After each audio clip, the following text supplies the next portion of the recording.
ऐसा कैसा प्यार। राधिका और सौरभ एक ही मोहल्ले में रहते थे।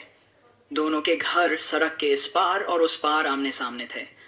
उनके बचपन में वो दोनों साथ साथ ही खेलते थे और देर शाम तक मोहल्ले की गलियों में किनारे पर पड़ी हुई रेत के घरोंदे बनाते रहते थे। करीब 14 वर्ष की उम्र तक दोनों एक ही स्कूल में साथ साथ पढ़ते रहे थे।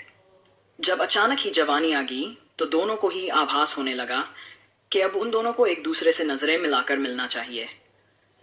नया जमाना आ गया था और हर किसी के पास अब मोबाइल फोन थे।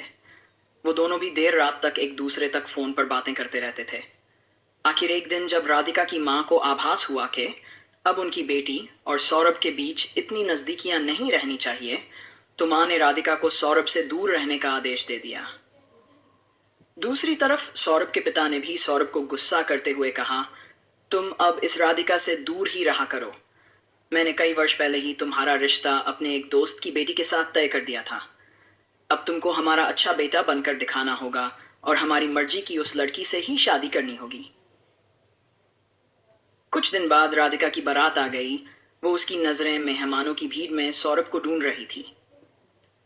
वो नहीं जानती थी कि सौरभ उस समय अपने माता पिता के साथ उसके पिता के दोस्त के घर में उनकी बेटी के साथ अपनी सगाई को भोज खा रहा था। मैं सिर्फ इस बात पर हैरान था कि दोनों ने कितनी आसानी से अपने अपने माता पिता की बात मान ली थी और बचपन से लेकर 16 वर्ष की उम्र तक के अपने रिश्ते और प्रेम को इस तरह से भुला दिया था जैसे कि वो दोनों एक दूसरे को जानते तक नहीं थे। अब मुझे यकीन हो गया है कि प्रेम आज तक भी एक रहस्य ही है और इस प्रकार के प्रेम ने मुझे तो कम से कम बहुत कुछ सोचने पर मजबूर कर दिया है। अगर आपके कुछ विचार हैं तो कृपया नीचे कमेंट्स में